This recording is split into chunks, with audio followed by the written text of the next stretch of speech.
Hello, hello, hello. Welcome to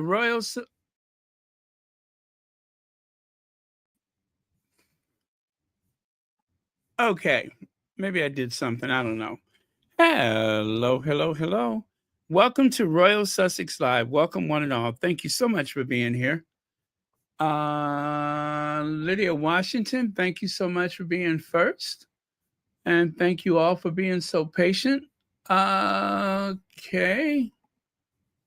And what did I not do?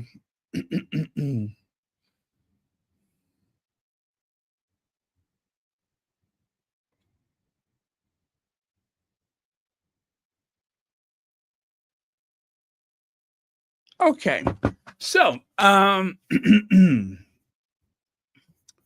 me bring up the slide here.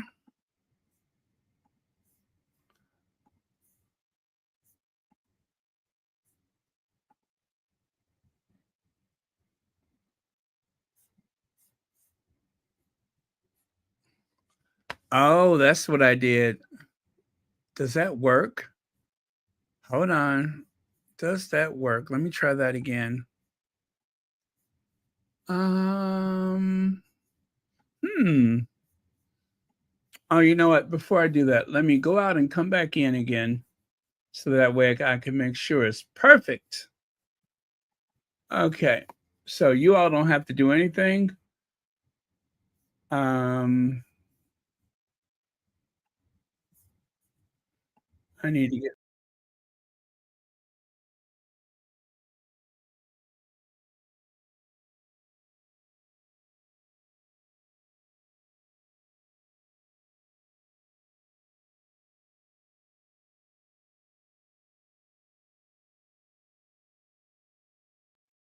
Okay, that should work.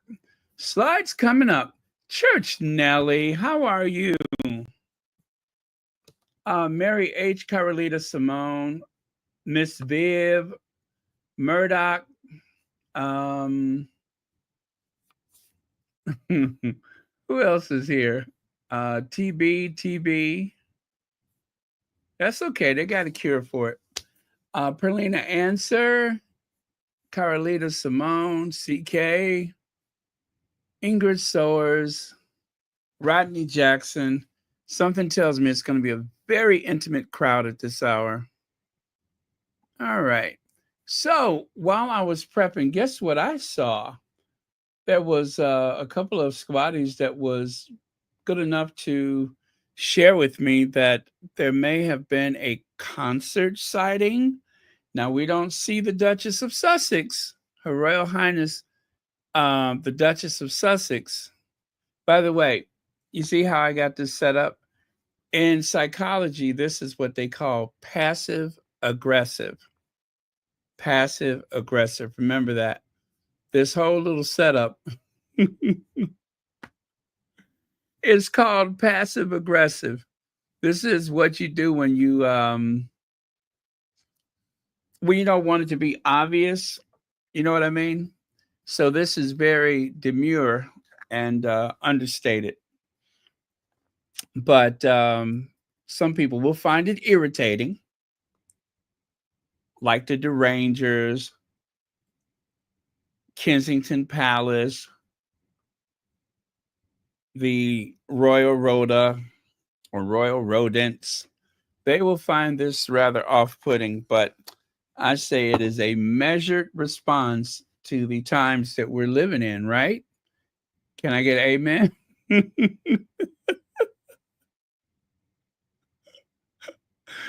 I think it's measured. Um, okay. Let me see, what can I do next? All right, I'll bring the slides up. The slides are ready. Do I need to do something else? Well, I'll tell you what. I am going to be on the lookout for more concert photos. That is for certain. I am going to be on the lookout for more concert photos. But so far, I just have a super, super short clip. Oh, Mindy, she looks so good. She looks so good. Let me Let me share this with you.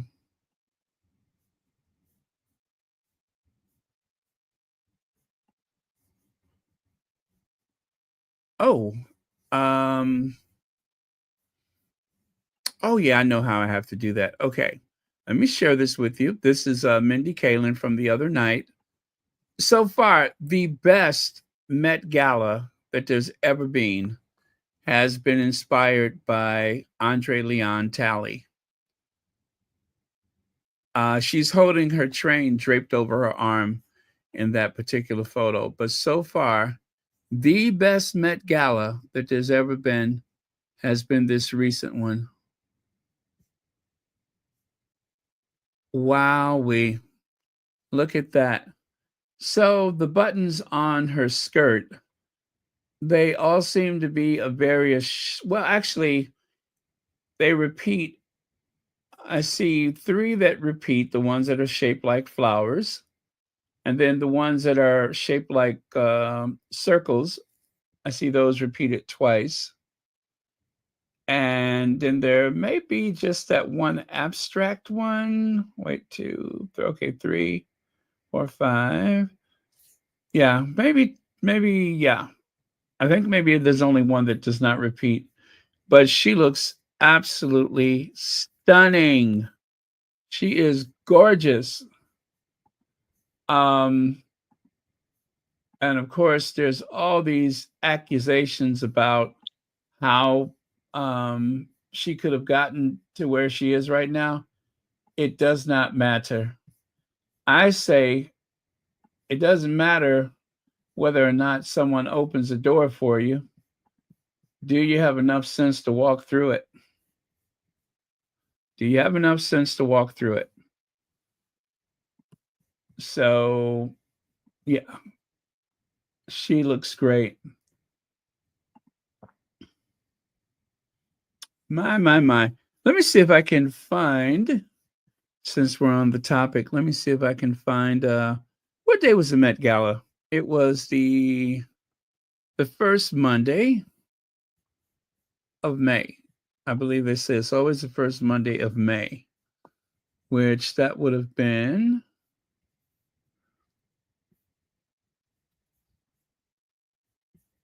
uh Cinco de Mayo. Okay.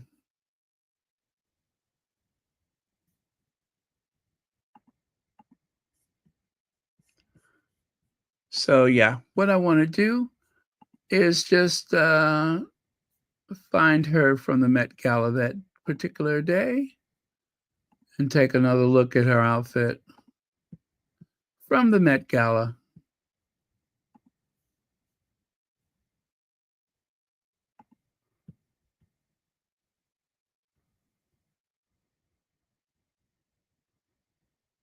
This ain't Texas.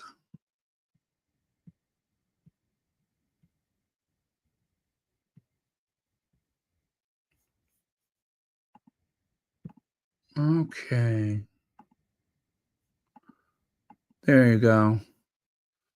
Well, you can see she's not holding the train up, but yeah, you really can't see the details that great, but that's okay.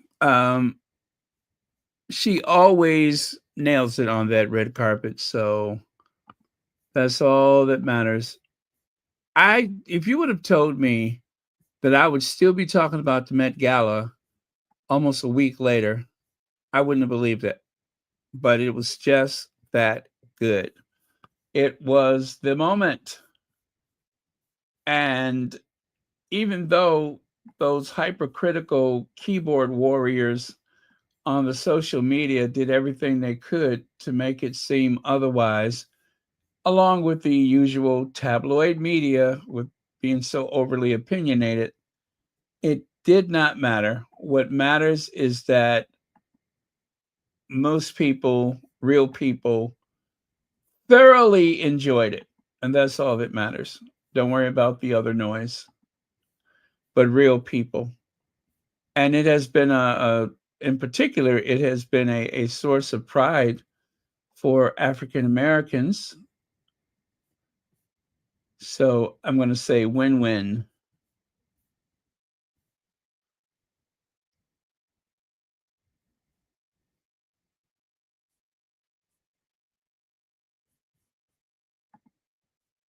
Okay.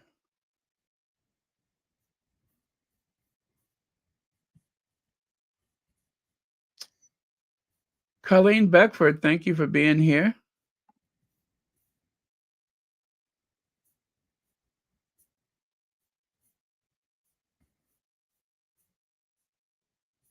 So apparently, well, you know what? I'll get to that later. Let me just continue here. The Pope, the Pope, Black, the Pope, Creole. Well, no, Creole is just you shouldn't.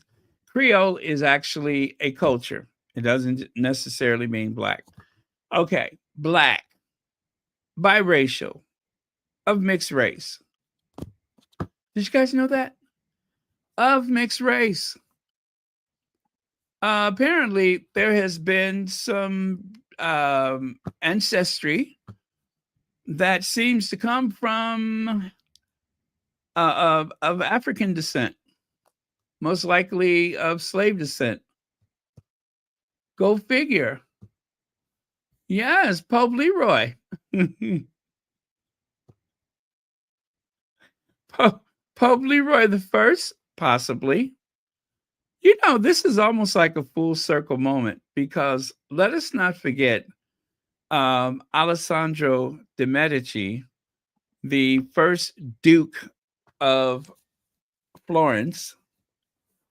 Of course, he was of mixed race descent, his mother being black, his father, one of the Medicis. Some people say it was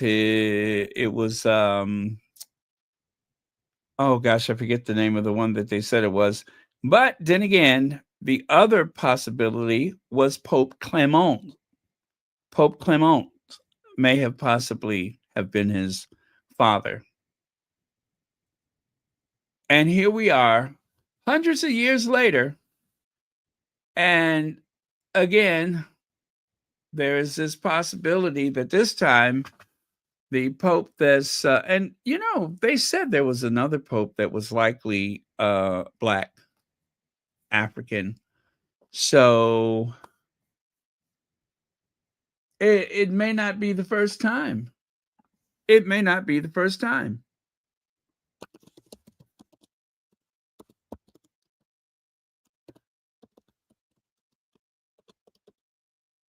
All I can say is, Papa, can you hear me?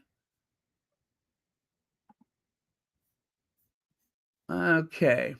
So it says right here, the earliest known African pope was Pope Victor I, who reigned from 189 to 199 AD. He was born in the Roman province of Africa, which is now part of North Africa. Pope Victor I was best known for his efforts to establish a universal date for Easter celebration. Isn't that something? You never hear about that. Three early bishops of Rome, Pope Victor I, let me see, Matildus, am I saying that name right? And Galasius, or is it Gelasius the first, were Africans whose teaching shaped the church, developing doctrine. They were venerated as saints and remembered, a reminder the papal office has never been racially defined. Okay, so it looks like it's happening again. Looks like it's happening again. This is, in all likelihood, not a first.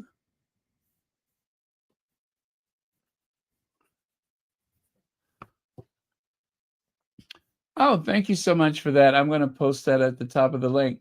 If you are considering a membership, please do go to the link up there at the top of the chat. A membership for Royal Sussex is a bargain at just $4.99. $4.99. You have paid that much for a cup of coffee. So for just $4.99, you can help support this channel. A monthly payment of $4.99. My goodness, that's not a lot of money, is it? And it goes a long way for the continued success of Royal Sussex.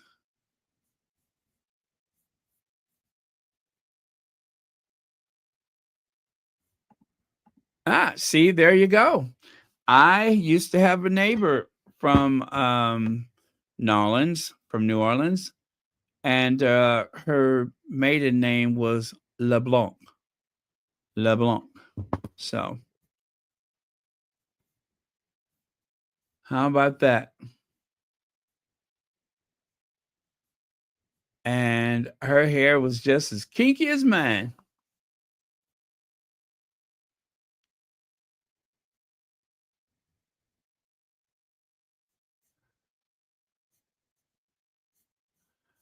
Oh, I'm sorry. Did I miss that one? How do you know that you are dandy? A dandy or dandy? Like dandy feeling good or dandy as in that's how they dress? Well, I guess it's kind of like being a um what is that? A global what is that William always says he wants to be? A global statesman. It's like being a global statesman. I think it's only fair that you wait for someone to tell you. I believe it's better if other people define that. You know, I never get Venmo. Nobody ever sends Venmo. I wonder if it still look, I wonder if it still works. Anybody want to try to see if it still works, the Venmo? Um, we'll be looking for a volunteer to do that. See if that Venmo still work. I don't know. The link is at the top of the chat. Uh, kick the tires and see if it's still running. Speaking of still running, um, never mind. I am waxing poetically right now. So let me play this little soundbite for you. And then very soon we'll get to that little clip of the concert. I have to turn the sound down per copyright because you know Beyonce don't play. So we'll talk about the Pope and then we'll do that little clip of the concert. I was holding out because I was hoping that I can find another image of the concert that I could share, or at least a photo or something. Um,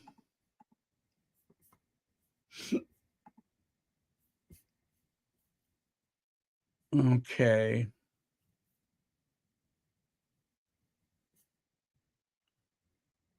Yeah, that's all there is.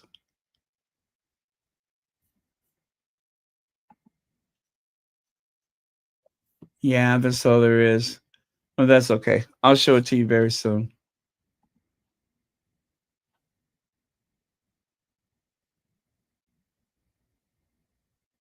Oh, they are kidding, aren't they? They are kidding.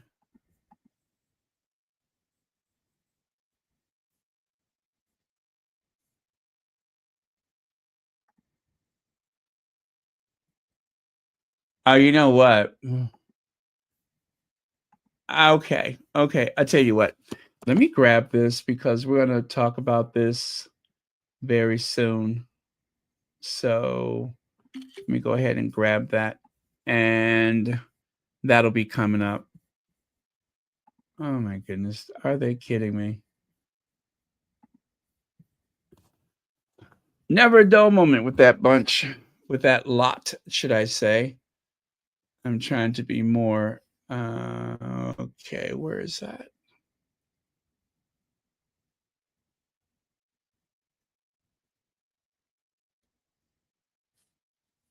Roam if you want to. Roam around the world. Roam if you want to without wings, without wheels. Okay, here goes. From Creole people of color, according to Jarion.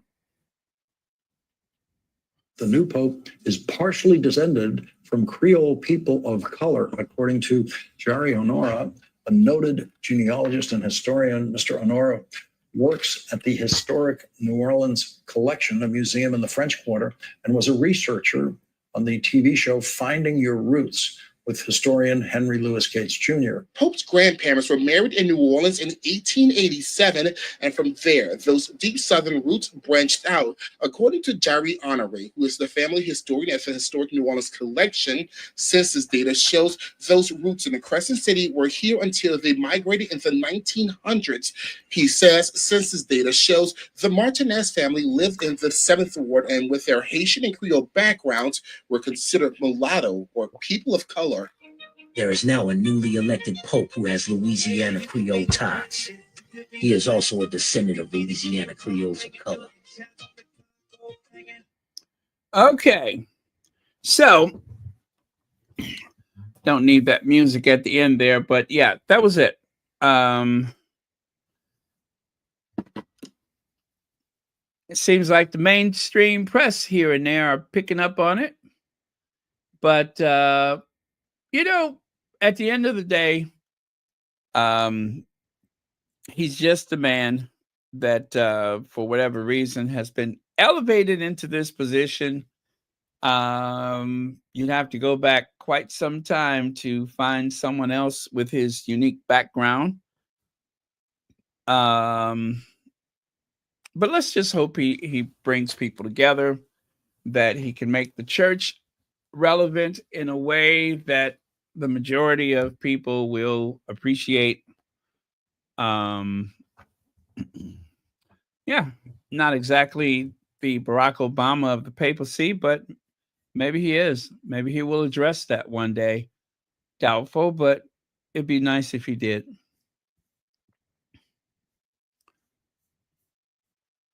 A lot of the foreign press were buzzing around Chicago, going to his former high school, the Holy Name Cathedral, which is like the main church for the Chicagoland area, and so on. But wait. Let me show you this next thing here. Okay, so I think it was Legs that tried to tell me yesterday that he is a Sox fan. And I was like, yeah, well, Sox, Cubs, what difference does it make? One of y'all told me that yesterday. And I was kind of dismissive of it, right? But take a look there. It says, hey, Chicago, he's a Sox fan. Well, his brother has confirmed this. His brother said, I don't know where they got this idea of him being a Cubs fan. He said, my mom, our mother, was from the North Side. And so maybe that's where the Cubs fan thing came from. But very early on, my brother made it very clear that the future Pope is a Sox fan. They even text messaged him real time and asked him, and he replied, Sox. Always the Sox. I have proof. I have real proof that he is indeed a Sox fan. Check that out. There is a video clip making its way around the interweb. This is 2005. That was the Chicago White Sox, the South Side team. They were having their playoffs, I think, for the World Series. Oh, no, was that the World Series? Anyway, that very pensive looking individual on the left side with that somewhat angular face that has become very familiar, that is Robert Prevost, Father Robert Prevost, also known as Pope Leo the 14th. Yes, that is, I watched the video. That is him. Clearly, that is him. Yeah. That's the World Series. I just looked at the top there. So I would say he's a Sox fan. How about that? Now, if you are not from the US and you're wondering, what is this Sox, Cubs? They're baseball teams. They're baseball teams. They say Chicago is called the second city because it has two of everything. It has two baseball teams. It has two airports. It has what is it? It's got two weathers, winter and construction. Um, there's two. There's a lot of two of something. I'm trying to think of some of the other two things, but yeah. So that's what you have there. They call it the second city for that. The real reason they call it second city is for a long time, Chicago was second only to New York in terms of population, right? And Chicago had almost beat out New York for population, but at a certain point, New York and Chicago started grabbing up all those boroughs, or in our case, in Chicago, they actually started annexing the suburban communities, and the city like doubled in size overnight. Well, New York started grabbing those boroughs like Brooklyn, the Bronx, and so on and so forth. And so New York became even larger. So, okay, New York won. Now, of course, Los Angeles is the second largest city. So that's where the real reason they called it the second city. The Pope.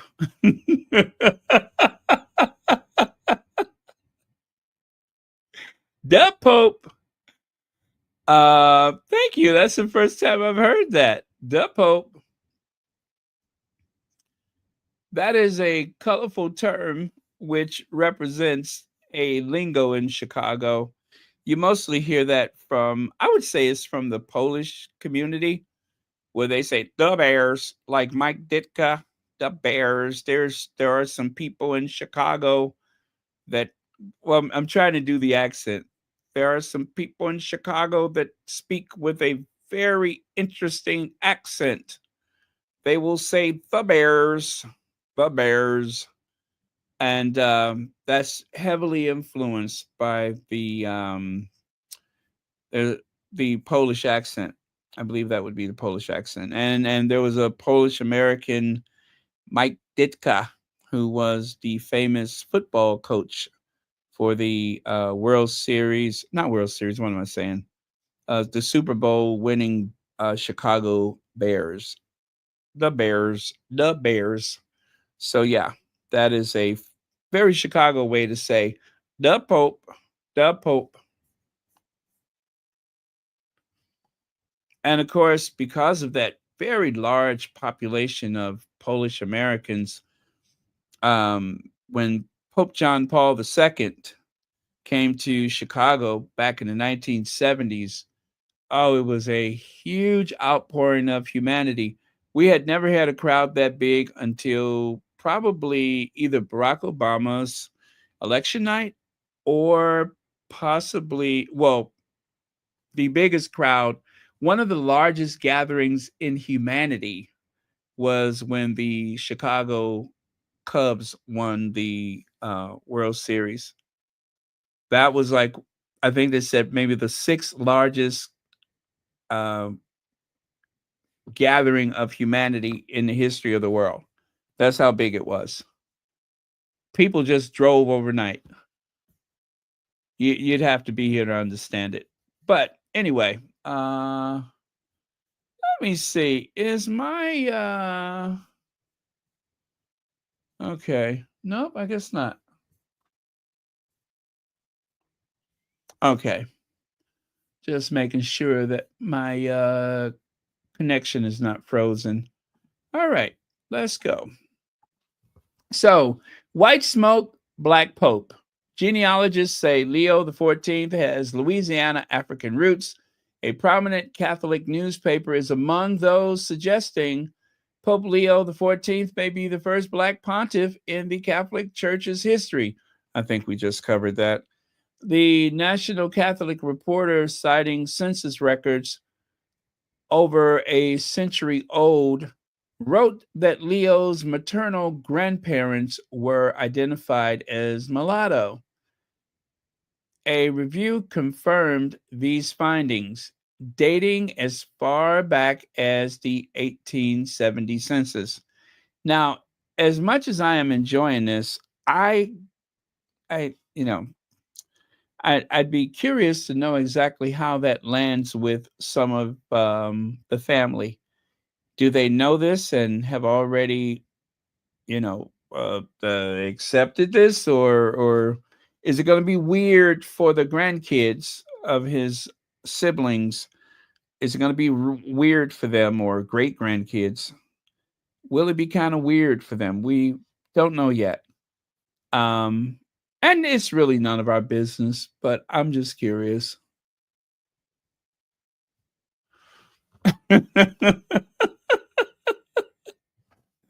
Yes, but still, we were kind of expecting that with Carol the Kiwa, Pope John Paul II, and not so much. And then, of course, Pope Francis, he is probably the most liberal pope in my lifetime, but still the doctrines of the church remain steadfast.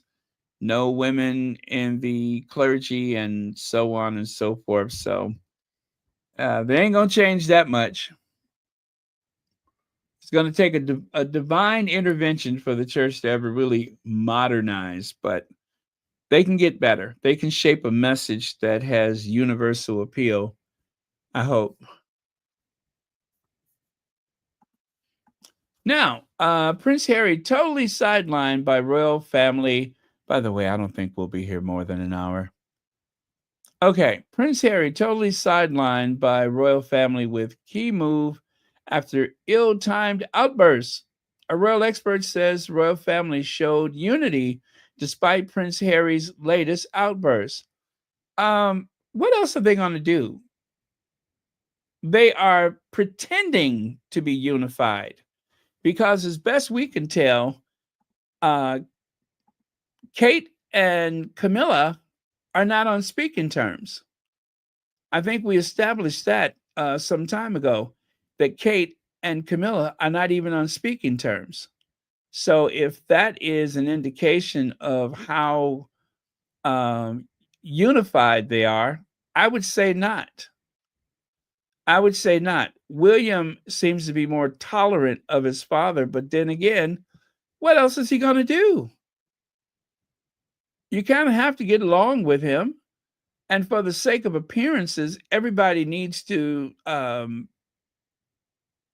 the line.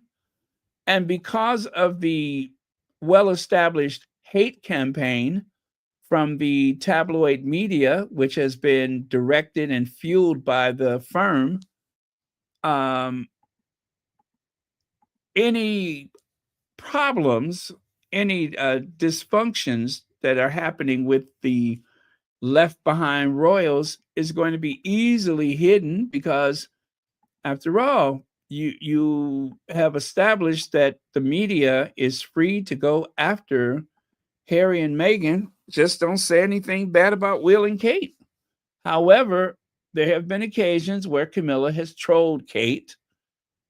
Like right here, according to Camilla and Kate Middleton standing 2 stories apart.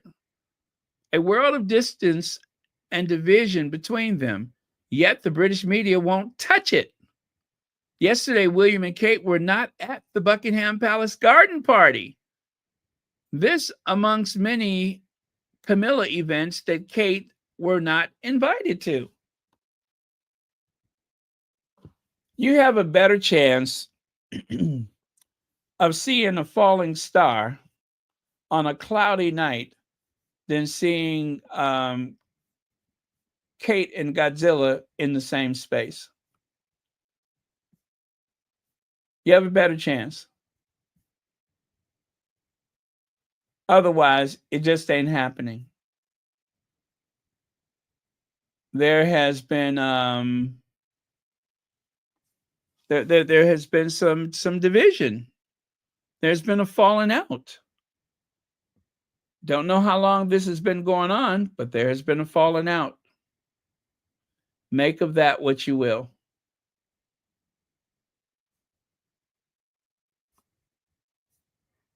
But something is not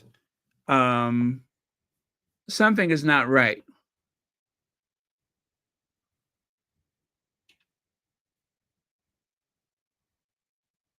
Yes, thank you. They all would have been on the balcony with or without Harry's interview. This is just cheap propaganda. That's all it is propaganda.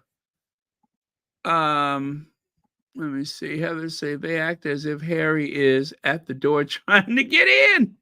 Exactly. Exactly.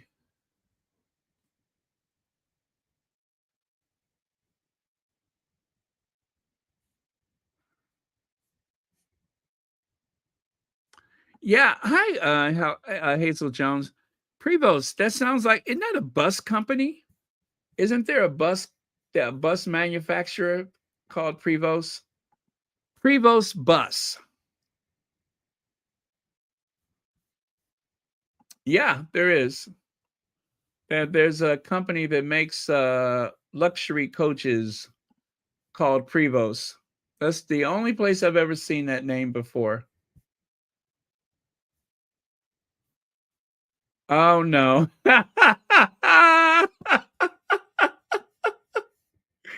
You know what? This is getting out of hand.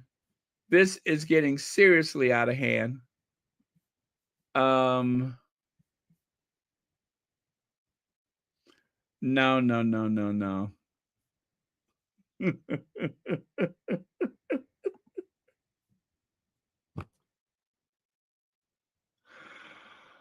Oh. All right, all right, I'll show you. I'll show you. Why do they do stuff like this? Why do they do something like this? Obviously, they're not Catholics, otherwise they wouldn't dare. They wouldn't dare. Why? Why? Did we just have to go there? Did we just have to go there? Was that necessary?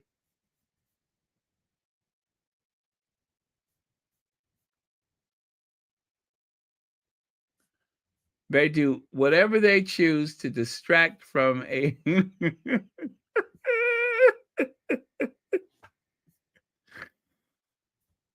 they're distracting from a very sacred moment. Oh, there's one worse than that. Trust me when I say there's one that's even worse than that. Um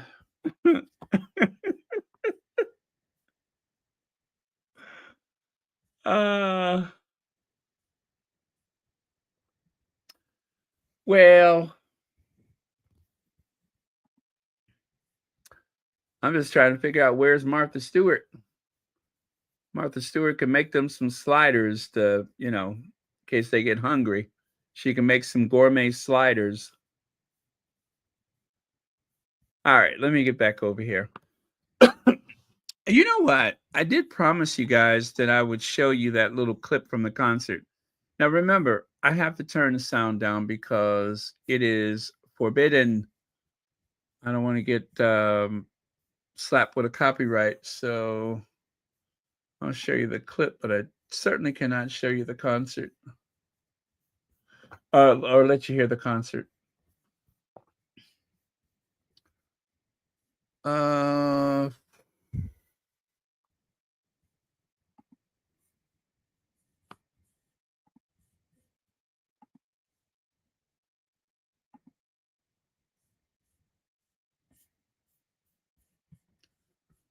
All right.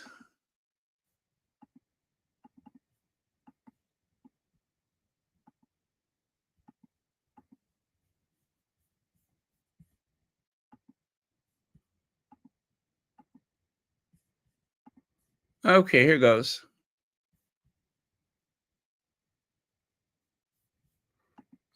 Wouldn't let me do it. Okay, hold on. Let me try it again.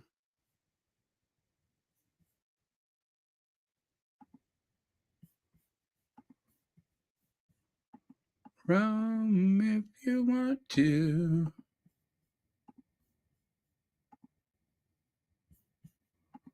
Okay, don't worry. I got this. I got it. I got this. As Tracy Morgan would say, I got this. I got this. There we go.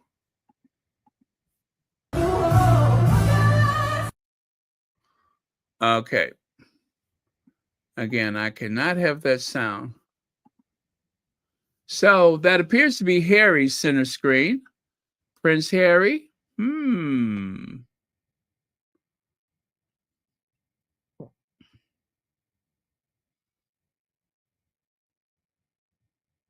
That appears to be Prince Harry. So this is why I said there is the possibility that I may be able to find some sound later. And I'll definitely, I mean, not sound, but another clip or photo or something. You know, somebody's going to take a photo. Somebody's going to post something. So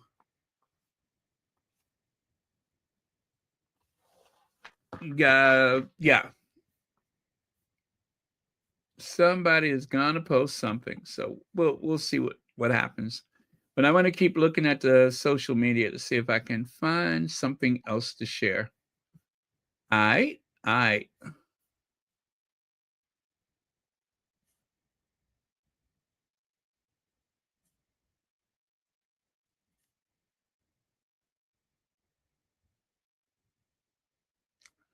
Wait, do I see Meghan? No, I don't see Meghan. I just see Prince Harry.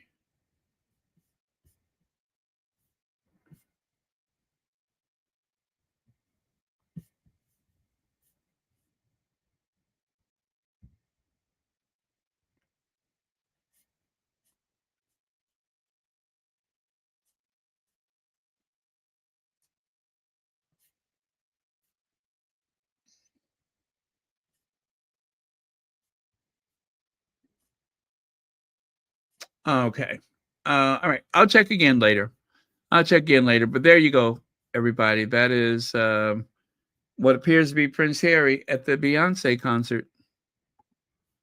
Now, they are still upset about this interview. They are hot about this interview.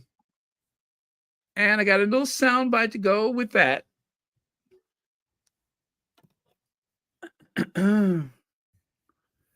Let's hear it, and then we'll talk about it on the other side, shall we?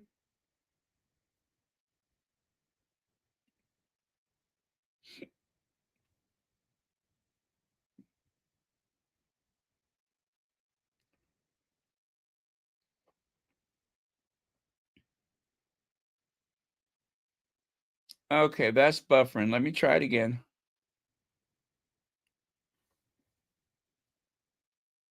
Serious claim, the three big institutions of state being challenged in that way. And neither the interviewer nor the newsreader or the royal correspondent that spoke afterwards seemed to query it in any way. And at the same time, he suggested that the king wasn't talking to him because of this security issue. I think anyone that's followed the story would think there's a lot more to why the king might not be talking to him than the security issue. And I think it was the BBC's responsibility to test that and to verify it in some way, which didn't happen. So the news bulletins did follow up with analysis. Let me interrupt right here because I just wanted to make a point. So he says they didn't follow up. And he even says that there may be some other reasons why the king is not speaking to him. There may be other reasons.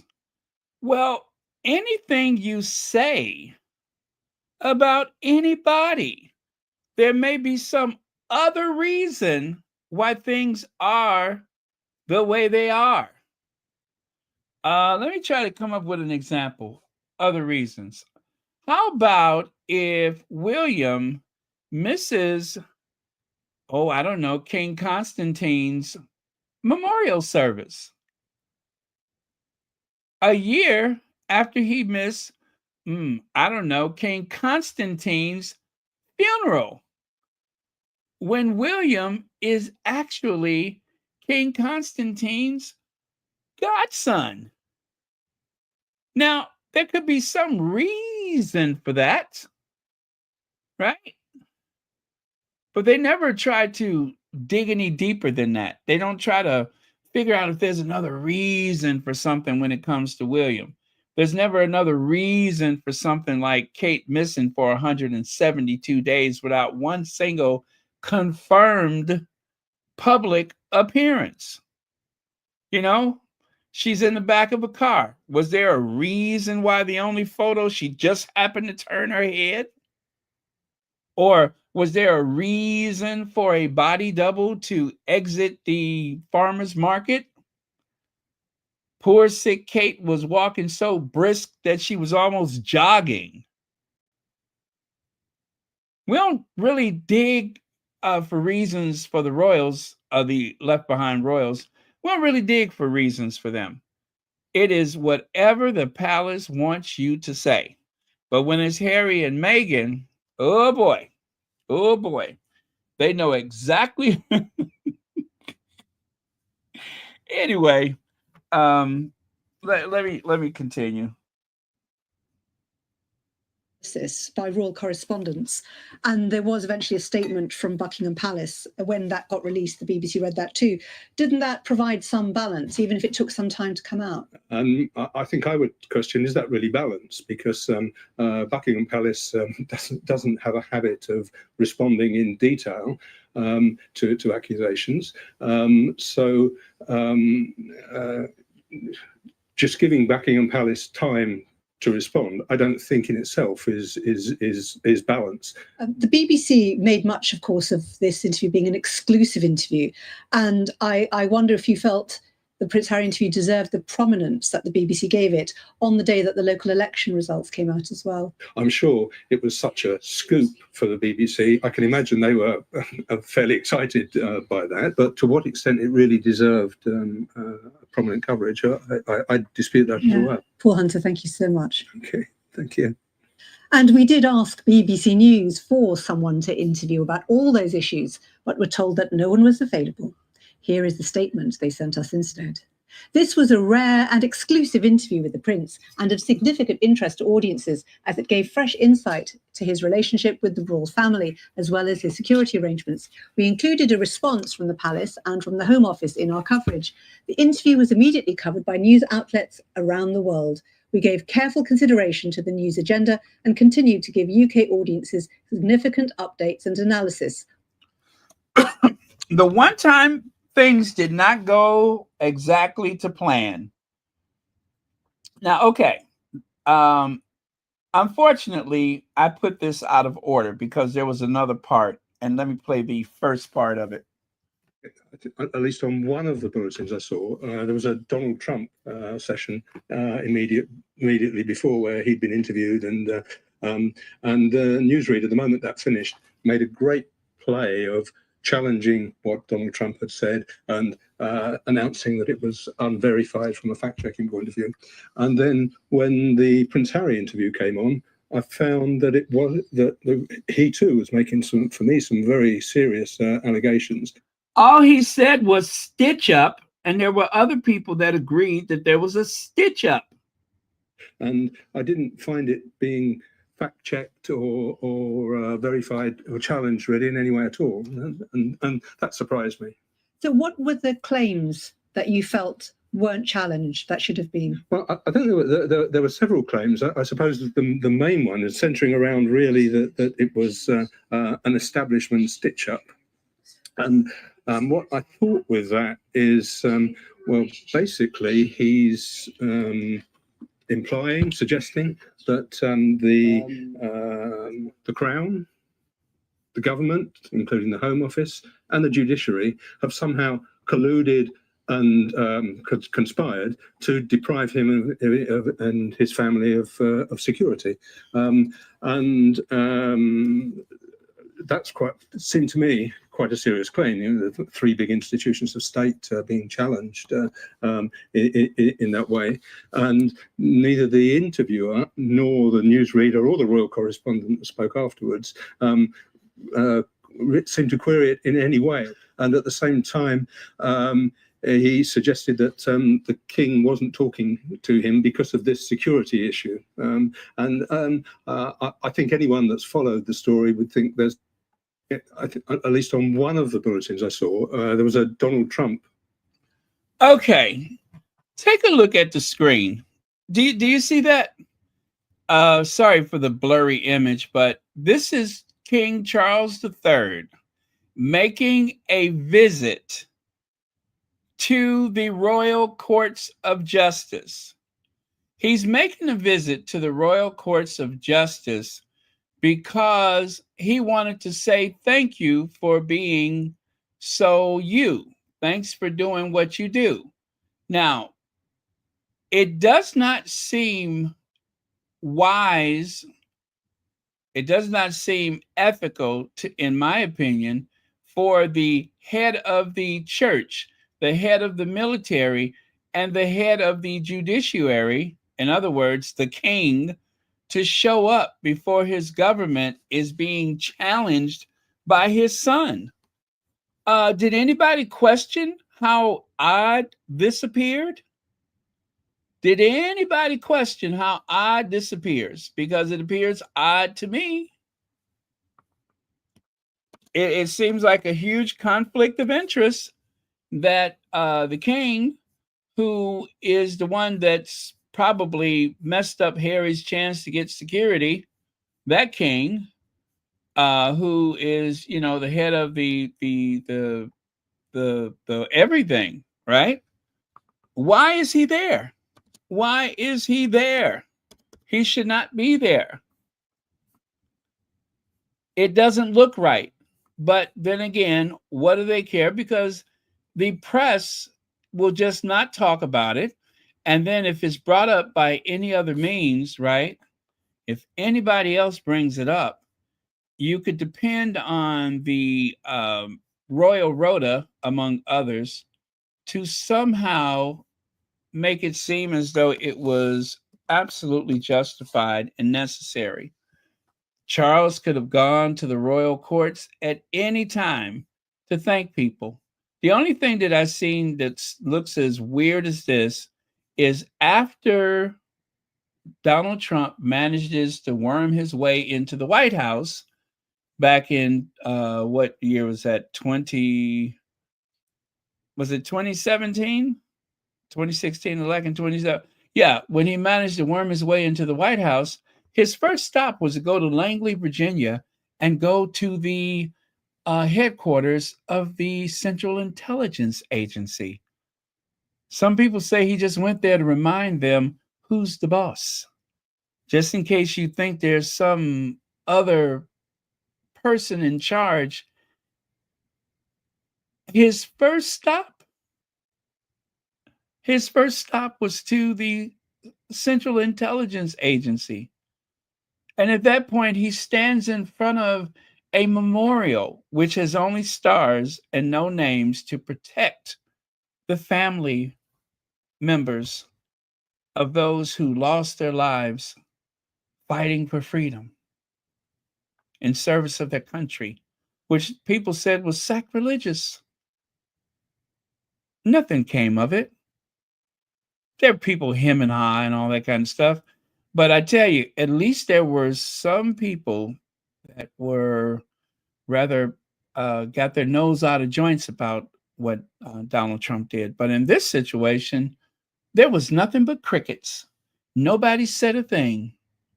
Charles III hopped inside of the state Bentley, and for no reasonable explanation, you see there, on the 14th December, His Majesty King Charles III visited the Royal Courts of Justice in London for an event celebrating the close relationship between the monarchy and the judiciary.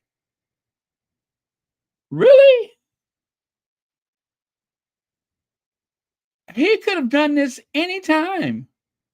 He could have not done it at all.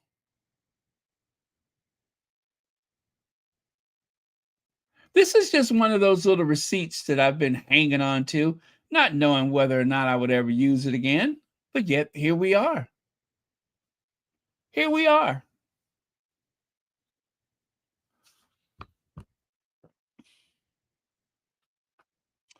So, what's up? Do we still want to complain about Harry's interview? They will. They have nothing else to do. They will. So Harry has one interview. This is the one time where the people of the United Kingdom can hear his voice without interruption, without someone rushing behind him to try to change the direction of his conversation. None of that. It was and from the big dog from the BBC. They are still highly upset about it. That rattled their cage so good, they're still complaining about it. Even today, just to make sure that they don't lose any ground to Harry's case. And I'm not talking about legal case, but just the case that he's making against the British tabloid media. And dare I say, against his father. His own father. A known liar. Someone who easily is so dismissive of other people's feelings.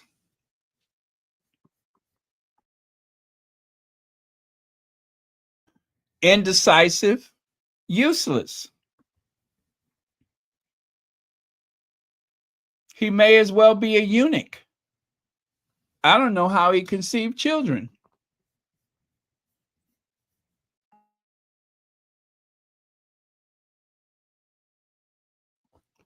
I have long been suspicious of those childbearing hips, I'll tell you that.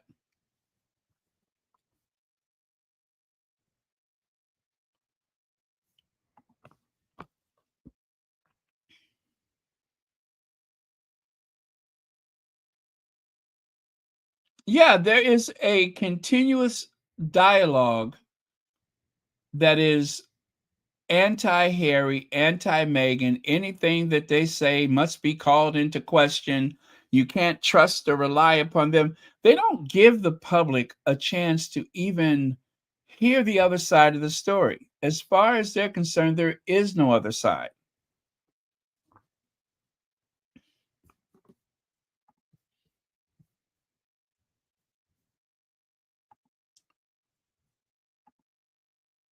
I mean, he just goes barging into the courts. Well, I'm just here to say thank you for doing such a good job. And by the way, if that case comes up against my government, against Rayvac, y'all know what to do, don't you? There's a CBE in it for you.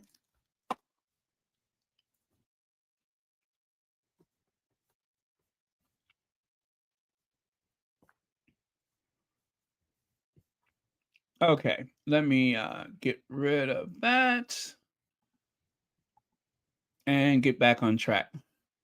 So, unfortunately, even though this was something that should have changed the direction of things, they're going to spend the next, I don't know, year.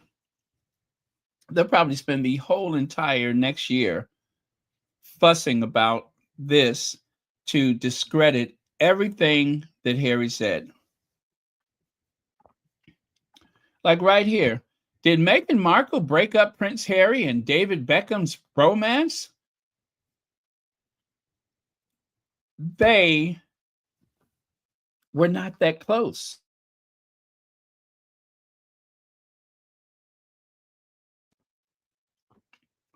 They have never been that close. There are a few odd occasions where Harry and David Beckham were in the same spaces. Only a few. Look at how far you have to go back to try to establish any connection between Posh and Harry. And then look at how old the photo, you see the photo there on the left? How far back do you have to go to establish any kind of connection between David Beckham and Harry?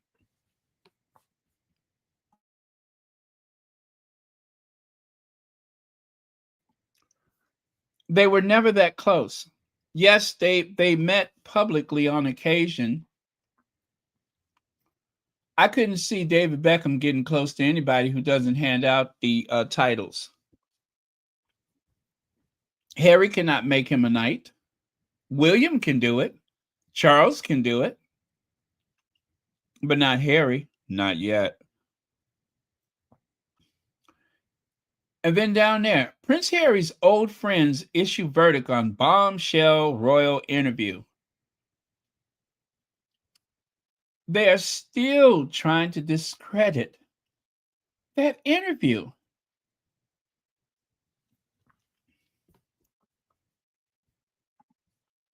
All right. Royal expert reveals why he is questioning Prince Harry's state of mind after his hissy fit interview with the BBC on Palace Confidential.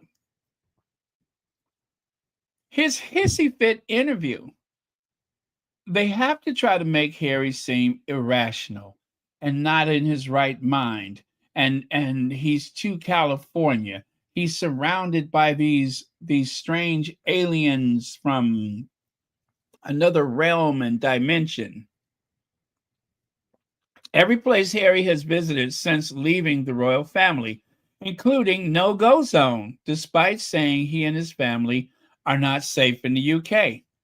That's the other thing. They keep putting articles out. They keep having these little podcasts trying to question, why does Harry say the UK is not safe?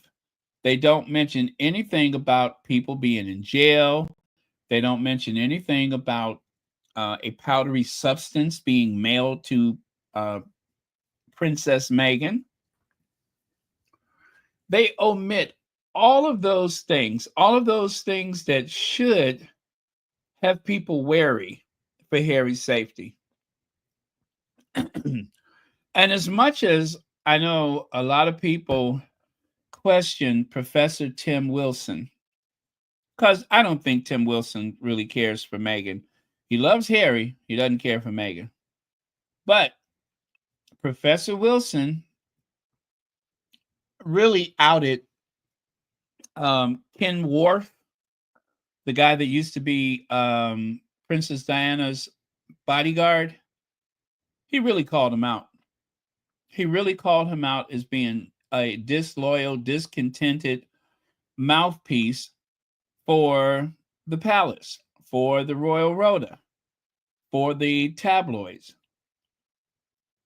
If you give him some money, he will drag Harry up and down the street day and night. He literally takes money to, I guess, what is the word they use? Slate? To slate Harry, to slate Princess Diana. He is a paid consultant. And most people, excuse me, most people do not make the connection that that man is only there for money. He's not there to set the record straight.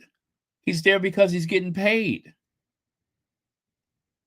That should be a huge red flag, a conflict of interest. His point of view is not just his point of view. His point of view is whatever will get him called back for the next chance to to go after Harry and to disrespect Princess Diana's memory.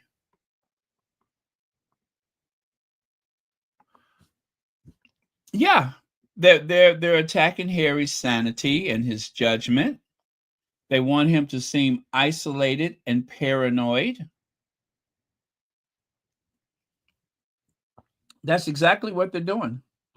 That is exactly what they're doing. They are making the case. And, you know, Harry, not being a fool, knows exactly what they're doing. And his own brother is obviously part of it. His own brother. His own Lilibet is part of it. Yeah, Prince Harry, Margaret, Prince William, Lilibet, the Queen. Prince William, the Queen. The Queen showing little or no concern, lending no protection to her sister. So it's not just them trying to do a Diana, they're trying to do a Margaret too. They're doing a Margaret. These people are trying to do a Margaret and a Diana. Thank you, Legs.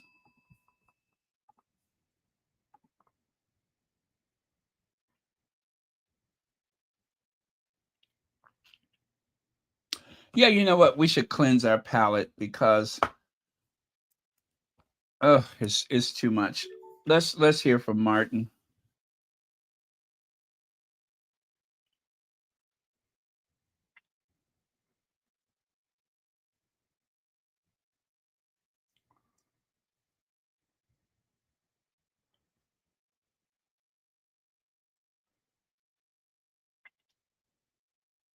Morning, friends. Happy Thursday. Do you remember when Meghan was given the cover of Vogue? She was made honorary editor-in-chief, and the cover of Vogue could be anything Meghan wanted it to be. And Meghan made it about female forces for change and made it completely about other people. A brilliant move that shows where Meghan's heart is and what she's driven by. Shine a light on other people, turn up, do good. Well, this week in the UK, from the non-working taxpayer-funded royal family, the British public again have paid for, via tax, 2 gigantic, unwanted, unrequested portraits of themselves. I mean, I'm all for recording history, but we're in a digital age, so it's a lot easier to do now and a lot more expensive, if you know what I'm saying. But commissioning portraits, yet more portraits of themselves to hang in a dusty gallery somewhere to feed their own egos and to show just how important we all are. The institution is vital to the UK. We hold the social fabric together. I'm reading The Road to Wigan Pier, which was written decades ago. I think it was written in the late 50s, actually. And that talks about how the royal family is irrelevant then, in the 50s. We don't need them anymore. It's time for change. We need a constitutional head of state that represents other people, not themselves. Comments are open as ever. Have a brilliant. Well, thank you so much, Martin from Ministry of Hacks. You know what? The United States is just, what is it, 4% of the world population, of the global population? There are so many people in this world that get up every day, go about their business, live their lives, careers, everything that's humanly possible that can be done is being done without being in the United States, right? That means that most of the world do not need the president of the United States or the first family to make sense out of their lives. And I would say it's the same for the royal family. What is it, 66 million people in Britain? Something like that, more or less. That's such a small percentage of the global population that can live and die and work and eat and sleep without having to be uplifted by watching Will and Kate sitting in the carriage not talking to each other, by watching Charles and Camilla try to rouse a crowd into a fever pitch of enthusiasm.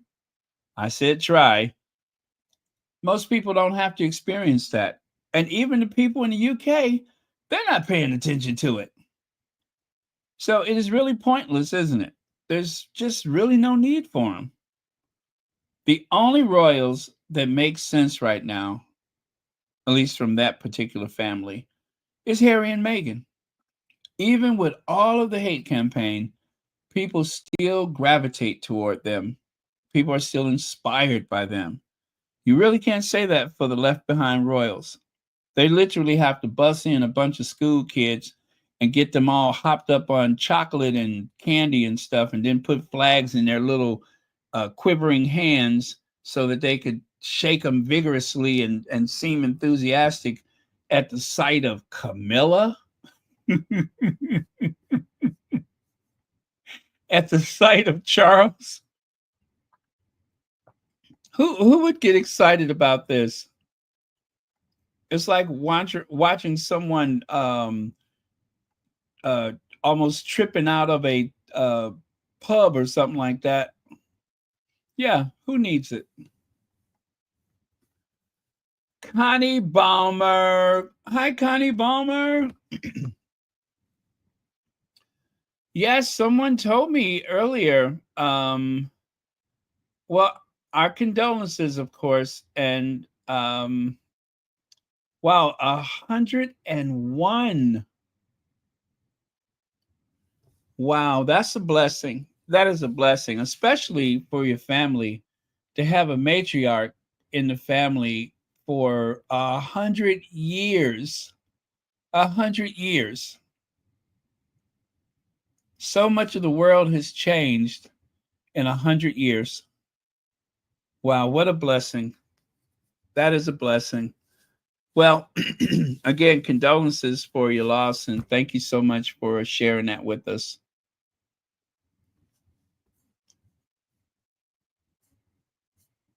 And of course, I have to say it. Hello, Ivy here. Hey, Ivy. Let me see. She had a good life and was ready to go. Yeah, you always hear people say that everyone that they've known, they're like the last of that generation. So that's got to be tough. That's got to be tough. So still a blessing for the family, though, having someone in the family for 100 years, because it's such a good link to history. It's such a good link to history. So I do hope that she was able to give some insight to many things that really define the family. I used to try to talk to my aunt as much as possible, and I wish I would have done that more to hear some things about family history, because there was a lot of things that I just did not know. So I want to get myself what I'm shopping for is I want to digitize some photos for the next generation, and because after I'm gone, these photos aren't. Some of them are still in books, so I want to digitize some stuff and then get rid of them, and just back them up in a couple of places, and hopefully share some of the history with the younger generation in the family, just so they'll know. Even if it's just for that one time that they hear it, they can know, they can benefit from the knowledge I have about where they come from. Yeah. So hopefully I can do that. And I think we should all do that. We've had this conversation about making sure you digitize your photos, even if you just take a snapshot of it with your cell phone or your mobile phone. Do that and then put it in an email or send it to someone. Just as you have time. You don't have to do it all at once, but just take your photo album and sit it on your kitchen table, dining room table, and start snapping those pictures. Do a few of them every day until you can get as much of it done as possible. because it is important to the future generation. They deserve to know where they come from.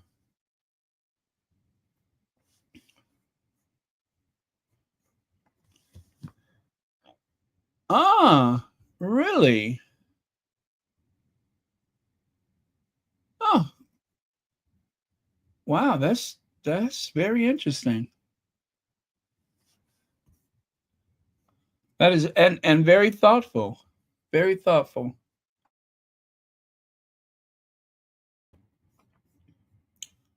You guys, I was speaking about Leon Talley the other day. Just so you guys know, I have been going through the audiobook. I've been going through the audiobook. Now I still want to get the hardcover book because I want to see the pictures.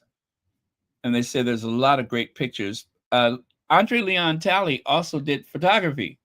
Not only did he do some photography, but so did Karl Lagerfeld and who knows who else. But I have learned so much more because, I've had a lot of questions about ALT. I have learned so much more about him, and it was absolutely fascinating. So if you're looking for a good audio book to listen to, if you care anything about the world of fashion, if you care anything about a Black man being in spaces where he wasn't necessarily welcomed, that is a good book. I highly recommend it. It's called, what is it? Beyond the Chiffon Trenches, or what is something Chiffon Trenches. I have really enjoyed it. Anyway, I'm going to talk a little bit about it because he mentioned Meghan. And, I'm all for that. My ears kind of peaked up when he mentioned Meghan. You know what? I didn't realize it was the very next slide, but there it is. I'm going to play that little bit for you. Let me see. But I highly, highly recommend. He spoke about the struggle with his weight. He spoke about how he likely survived the AIDS epidemic. And I'm not finished yet, but he spoke about how he lost contact with Karl Lagerfeld, who, was a giant, and how he had his falling out with the Met Gala and Anna Wintour. Oh my God, it was so interesting. So interesting.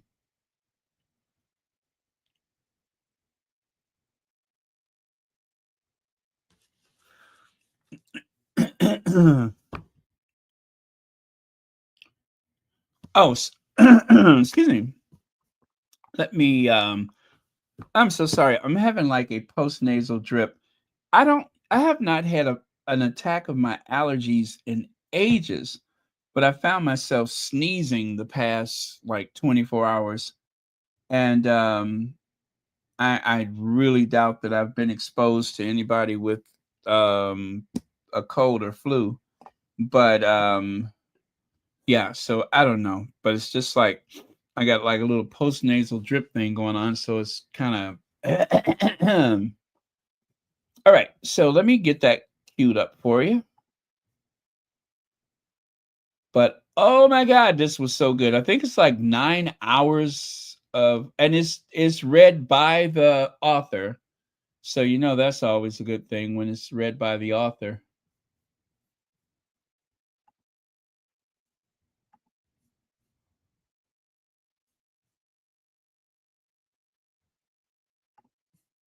The Duchess of Sussex, Meghan Markle, the first biracial member of the English royal family, wears Martin Grant. And he was so proud when she appeared wearing his classic, simple, lined trench coat or his beautiful, soft, striped, pale gray shirt dress on a tour of Australia. And this is what he's referring to. He was speaking about the designer, And so far, that's like the only thing that I've come across where he mentioned Meghan. But apparently, this was something that was a huge honor for the designer, Martin Grant. See there? Meghan Markle chose a new dress by Martin Grant, as well as the trench coat. Designer Martin Grant has lauded Meghan Markle wearing his beige trench coat twice during the visit. Designer Martin Grant was thrilled when the Duchess of Sussex, Meghan Markle, stepped out in his beige trench coat, not once, but twice while visiting Australia. I mean, it meant so much to him that he and Leon Talley actually discussed it. And then, of course, there was this moment at the Bondi Beach. And then again, I believe it was in Nigeria when Meghan wore it. So very cool and very, very cool. So if you get an opportunity, I recommend the book. I recommend it. Oh, I recommend the book. It was really, really good. It shed so much light. And in spite of that, you guys, I still have to say, I can understand. Let me put you like this. Anna Wintour changed. I won't give away too much, but she changed. She was more of the same, but she changed. And she and Karl Lagerfeld had that in common. When they needed you, they needed you. And both Karl Lagerfeld and Anna Wintour, they have shown or show love and concern the way that they do. So if you're thinking that it was just always so horrible between Anna Wintour and Leon Talley, it would be taking a very singular point of view, a very one-dimensional outlook on it when it deserves more than that. And I understand better. I really do understand better. And Leon Talley was struggling against some demons from his past. He was really struggling. He was really struggling. And he didn't know how bad off he was until two of the most important women in his life were gone. And he just was not equipped to deal with it. So it really explains a whole lot. And so I would have to stop listening so that I could Google, so I can see, well, what does this person look like? What was that dress like? What was this about? Where was he staying? Now, of course, his words definitely paint an image for you, but still you have to Google because you really want to see what exactly he's talking about. So again, I recommend. I was struggling trying to understand Leon Talley because on the one hand, I thought he was absolutely brilliant. But on the other hand, it seemed like he had so little control toward the end. It seemed like he lacked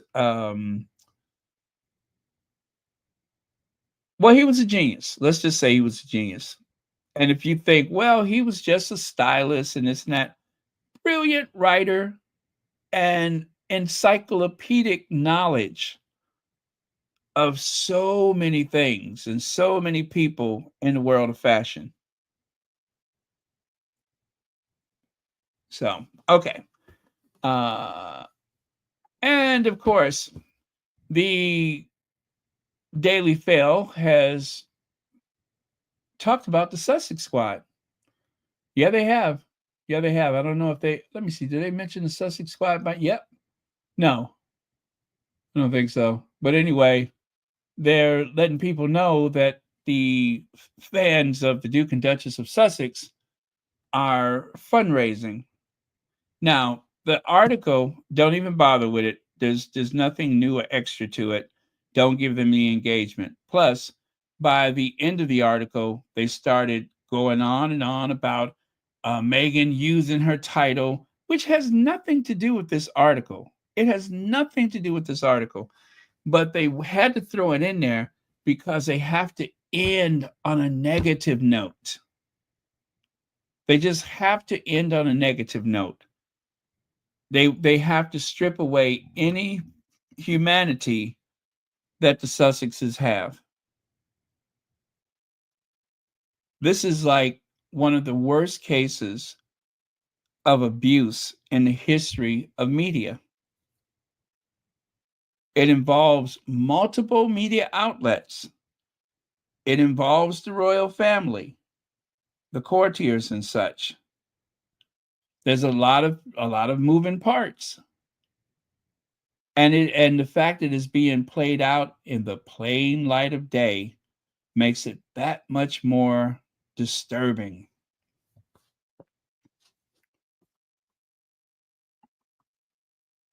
Okay, and then there's this. I had to change the music because I didn't want to get in trouble.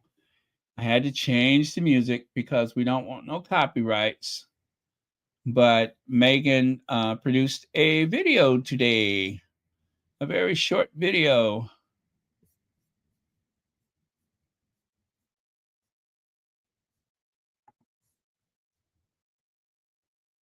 Okay, I hope this works. Nope. Okay, let me try it again. Let me try it again.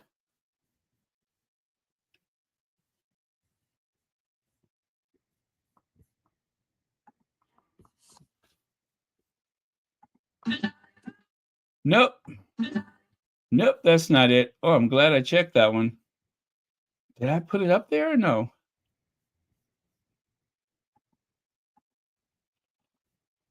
I thought I did. Oh, maybe I didn't.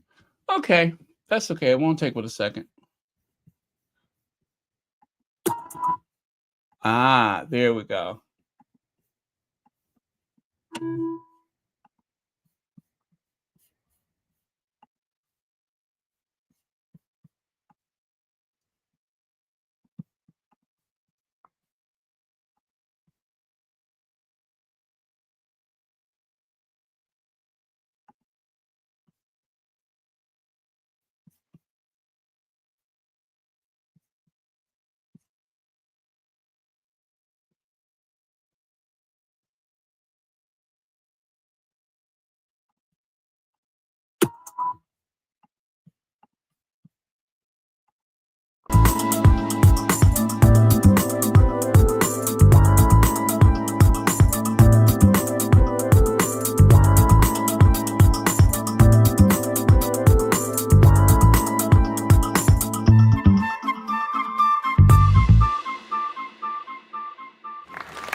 You know, I just noticed I put Meghan twice. Yeah, it was so nice I had to put it twice. Well, I have to fix that later. Huh, that was weird. Okay.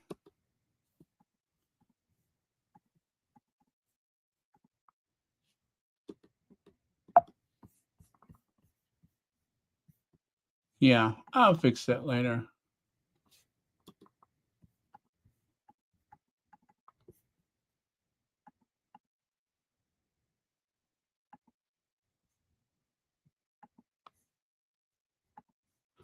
Okay, so there you go. That is what Meghan shared with us today.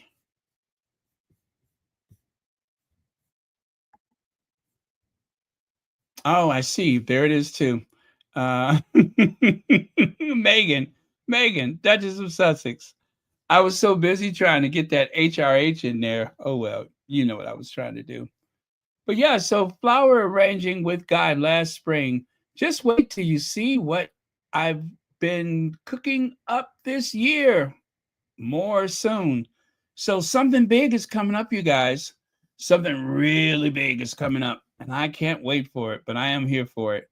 So thank you to the squatty that put the collage together there on the right side. Pretty cool. Yeah, something like that, you need multiple images. Meghan herself said, I am just so done with the prove it game. Maybe worthiness comes from when you stop having to feel like you are in the prove it game. Meghan, Duchess of Sussex. Ah, how lovely that Kate now has her own rose too. Yes, Kate finally has her own rose. Whatever are they talking about?